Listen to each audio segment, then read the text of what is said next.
माधोपुर गांव में दीनाचंद नाम का एक चालाक और लालची सेठ रहता था। वो गांव के बेहद गरीब लोगों को ठगता था। गांव के लोग अपनी जरूरत पूरी करने के लिए दीनाचंद के पास अपने बर्तन, जेवर और बाकी का सामान बेचकर बदले में अनाज, तेल, राशन लेते थे ताकि वो अपने घर का गुजारा कर सके। दीनाचंद की दुकान में देवी लक्ष्मी का एक चित्र लगा हुआ था। दीनाचंद जब भी बेईमानी करने लगता तो सोचता कि देवी लक्ष्मी तो उसके साथ है और उस पर देवी लक्ष्मी की बहुत कृपा है, तभी उसके घर में धन दौलत की कोई कमी नहीं है। इसीलिए वो रोजाना गांव वालों को धोखे से ठगता रहता था। दीनाचंद के पास एक तराजू था जिसमें वो गांव वालों की लाई हुई चीजें और एक तरफ अनाज की बोरियां और राशन रखकर तोलता। दीनाचंद अपने जिस तराजू से तौलता था उसके नीचे वो चुंबक लगाकर रखता था। तराजू का घोटाला बेचारे गांव के गरीब लोग नहीं समझ पाते थे। दीनाचंद वजन तौल देता, वो लेकर चुपचाप घर चले जाते थे। सेठ जी, पीतल का पतीला है, मैं बेचने के लिए लाया हूँ। घर में अनाज खत्म हो गया है और आप तो जानते ही हो मेरी कोई अपनी जमीन तो है नहीं जो मैं खेती बाड़ी कर लूँ। आपके भरोसे ही हमारा घर चलता है मालिक। आप इस पतीले के बदले मुझे अनाज और चावल दे दो मालिक। अगर थोड़े बहुत पैसे ऊपर नीचे हो तो थोड़ी चीनी भी दे देना। अरे मैं कब मना कर रहा हूँ, तेरे सामने ही सामान खोलूंगा। जितना वजन पतीले का होगा उतना सामान तुझे मिल जाएगा। रुक, मैं अंदर से तराजू लेकर आया। बस फिर क्या था, दीनाचंद दुकान के अंदर गया और उसने अपना तराजू उठाया और पतीले का वजन तोलने लगा। मालिक, ये क्या दे रहे हो? क्या दे रहा हूँ? तूने पतीला दिया ना, उसके बदले तुझे अनाज की बोरी दे रहा हूँ। ये पकड़, 5 किलो गेहूं है।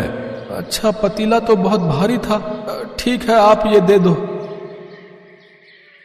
सेठ दीनाचंद ऐसे ही रोजाना बहुत से गांव वालों को लूटकर अपना घर भर रहा था। लक्ष्मी माता, बस इसी तरह मुझ पर अपनी कृपा बनाए रखना। मैं गांव वालों का भला करता रहूं और आप मेरा भला करती रहो। मुझे और कुछ नहीं चाहिए।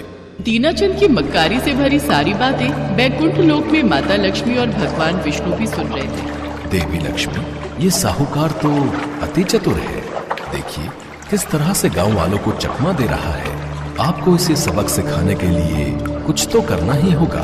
आप ठीक कह रहे हैं स्वामी। जब भक्त अपनी राह से भटक जाते हैं और ईमानदारी को छोड़कर बेईमानी का मार्ग अपनाते हैं तो भगवान को भी उन्हें सीधे रास्ते पर लाना होता है। अब मुझे ही कुछ करना होगा ताकि मेरा भक्त साहूकार दीनाचंद सही मार्ग पर आ जाए। अरे भोला, ये तराजू कितनी धूल खा रहा है, जरा इसे अच्छे से धोकर रख दे। मालिक, रोज तो धोता हूँ, रोजाना धो धोकर तराजू घिस जाएगा। तुझे जितना बोला है उतना कर, चुपचाप तराजू को धोकर यहाँ ला। दीनाचंद जैसे ही तराजू रखता है एक गांव वाला उसके पास आता है। सेठ जी, मुझे राशन की बहुत जरूरत है। मेरी बेटी की शादी है, बारात के लिए खाने का इंतजाम करना है। मेरे पास ये कुछ बर्तन हैं, आप इनके बदले मुझे अनाज, राशन और घी तेल दे दो। हाँ हाँ, मैं तो देने के लिए ही बैठा हूँ। तुम सबकी मदद करने के लिए ही तो मैंने ये दुकान खोल रखी है। रुक, अभी मैं इन बर्तनों को तराजू में तोल देता हूँ। दीनाचंद बर्तनों की तोल के बराबर सामान तराजू में रखता जाता है, पर बर्तनों के वजन जितना सामान का भार अभी हुआ ही नहीं था। ये देखकर दीनाचंद हैरान रह जाता है। अरे भोला, कहीं तो गलती से चुंबक लगाना तो नहीं भूल गया?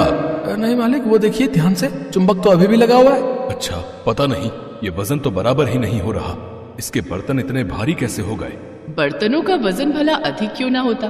तराजू पर तो देवी लक्ष्मी विराजमान थी। देवी लक्ष्मी दीनाचंद को सबक सिखाना चाहती थी ताकि किसी गरीब का नुकसान ना हो, और वो मंद मंद मुस्कुराने लगी। बर्तनों का भार बढ़ता ही गया और फिर अपने चमत्कार से देवी लक्ष्मी ने अपना वजन सामान के बराबर कर दिया। दीनाचंद अपना सिर पकड़ कर रह गया। अब तो वो गांव वालों को लूटता रहता था, पर आज पहली बार वो लुट गया था। वो गांव वाला खुशी खुशी ढेर सारा सामान लेकर अपने घर लौट जाता है। अब तो रोजाना ही ऐसा होने लगा। जब भी कोई गांव वाला दीनाचंद के पास अपने सामान के बदले कुछ लेने आता तो देवी लक्ष्मी तराजू में बैठ जाती और दीनाचंद को ना चाहते हुए भी उस वजन के बराबर सामान गांव वालों को देना पड़ता। अब तो दीनाचंद अपने कान पकड़ने लगा और लक्ष्मी माता के चित्र के सामने जाकर बोला, हे लक्ष्मी माता, मैं तो आपकी इतनी पूजा करता हूँ। पहले तो मेरी अच्छी खासी कमाई हो जाती थी, पर अब तो मैं ही लुटने लगा हूँ। मेरी तो कमाई ना के बराबर हो गई है। कहीं आप मेरे से रूठ तो नहीं गई हो? देवी लक्ष्मी दीनाचंद की इस हालत को देखकर मन ही मन हंसती है, पर उन्हें अपने भक्त को सबक भी तो सिखाना था। देवी लक्ष्मी दीनाचंद के सामने प्रकट होती है। दीनाचंद, ऐसा ही समझ लो अगर मैं एक बार रूठ कर चली गई तो वापस नहीं लौटूंगी। फिर तुम्हारे पास जो भी ये धन दौलत कमाई हुई है सब मेरे साथ ही चली जाएगी। तुमने गरीब गांव वालों को बहुत लूटा है। तुमने उनके साथ क्या बेईमानी की है ये सब मेरी आंखों से छुपा नहीं है। माता लक्ष्मी की बातें दीनाचंद बहुत ध्यान से सुन रहा था। पहले तुम तराजू में वजन गलत तौलते थे, पर अब तुम्हारे तराजू पर मैं विराजमान रहती हूँ। मेरे होते हुए तराजू कभी भी गलत वस्तु नहीं तोलेगा। क्या तुम चाहते हो कि तुम एक सेठ से भिखारी बन जाओ? नहीं नहीं माता लक्ष्मी, मुझे माफ कर दो, मुझसे गलती हो गई। मैं अब ऐसा नहीं करूंगा। मेरी आंखों पर लालच का पर्दा था। मैं सोचता था कि आप मुझे नहीं देख रही हो, पर मैं गलत था। भगवान हमारे अच्छे बुरे हर कार्य पर नजर रखते हैं। ये बात मुझे समझ आ गई माता। मैं वादा करता हूँ मैं अब किसी के साथ भी कोई बेईमानी नहीं करूंगा। सबको उनके हिस्से का बराबर सामान दूंगा। पर आप मुझसे रूठ कर न जाओ माता। मैं तुम्हें क्षमा करती हूँ, पर याद रहे यदि ऐसा दोबारा हुआ तो फिर मैं तुम्हें क्षमा नहीं करूंगी। जाओ और जितने भी गांव वालों के साथ तुमने गलत किया है उनकी मदद करो, ताकि वो सब तुम्हें दुआएं दें। गरीबों को दान पुण्य करो, हमेशा मजबूर लोगों की सहायता करो, तो मेरा आशीर्वाद सदैव तुम पर बना रहेगा। इतना कहकर देवी लक्ष्मी अंतर्ध्यान हो गई। दीनाचंद ने अपने तराजू से चुंबक को हटाकर फेंक दिया। दीनाचंद ने घोटाला करना बंद कर दिया। अब वो सब गांव वालों को पूरी ईमानदारी से सामान के बदले राशन और अनाज देने लगा। दीनाचंद ने अब दान पुण्य करना भी शुरू कर दिया। अब वो ईमानदारी की जिंदगी बिताने लगा था। उसे ऐसा करते देख देवी लक्ष्मी और भगवान विष्णु दोनों मुस्कुरा रहे थे। कहते हैं जिस किसी पर भी माता लक्ष्मी की कृपा हो जाए उसके जीवन में फिर कोई परेशानी नहीं आती। माता लक्ष्मी स्वास्थ्य, संतान, धन, वैभव तथा सौभाग्य प्रदान करने वाली देवी है। वो जब किसी मनुष्य पर अपनी कृपा दृष्टि डाल देती हैं, उस मनुष्य का जीवन सफल हो जाता है। ऐसी ही एक पौराणिक कथा के अनुसार माता लक्ष्मी ने नौकरानी बनकर एक माली के घर में बरकत की और उसके परिवार को खुशियों से भर दिया। एक बार की बात है, भगवान विष्णु का मन शेषनाग पर बैठे बैठे बहुत उदास हो रहा था। उन्हें धरती पर घूमने की इच्छा हुई और वो अपनी यात्रा की तैयारी में लग गए। स्वामी को तैयार होता देखकर लक्ष्मी माता ने भगवान विष्णु से पूछा, अरे स्वामी, आज सुबह सुबह तैयार होकर कहाँ जाने की तैयारी में हो? देवी लक्ष्मी, पता नहीं मन कुछ उदास है, इसलिए मैं धरती लोक पर भ्रमण करने जा रहा हूँ। हे देव, आप धरती पर भ्रमण के लिए जाएंगे तो आपके बिना मेरा मन भी नहीं लगेगा। क्या मैं भी आपके साथ धरती लोक पर भ्रमण के लिए चल सकती हूँ?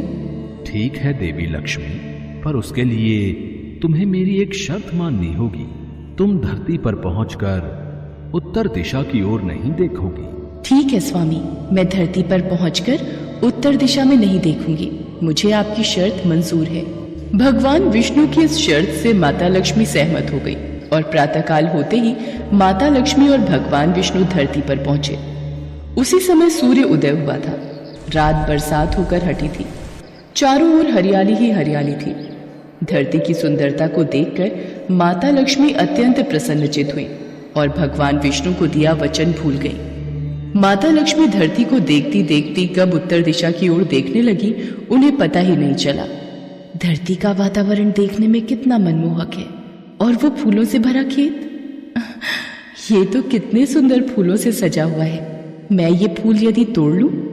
उत्तर दिशा में माता लक्ष्मी को एक बहुत ही सुंदर फूलों का खेत नजर आया और उसी तरफ से खुशबू के साथ बहुत ही सुंदर सुंदर फूल खिले थे। ये एक फूलों भरा हुआ खेत था। माता लक्ष्मी बिना सोचे समझे उस खेत में चली गई और एक सुंदर सा फूल तोड़ कर ले आई। जब माता लक्ष्मी भगवान विष्णु के पास वापस आई तो भगवान विष्णु की आंखों में आंसू थे। ये देखिए स्वामी, कितना सुंदर फूल है। अरे स्वामी, आपकी आंखों में ये आंसू क्या हुआ? स्वामी, क्या मुझसे कोई गलती हुई है? बताइए स्वामी। देवी लक्ष्मी, आप मेरा वचन याद नहीं रख पाई। शर्त के अनुसार आपको उत्तर दिशा में नहीं देखना था और साथ ही साथ आपको यह भी सोचना था कि किसी की कोई भी वस्तु को कभी भी किसी से बिना पूछे नहीं लेना चाहिए। स्वामी, मुझसे भूल हो गई, मुझे क्षमा कर दीजिए।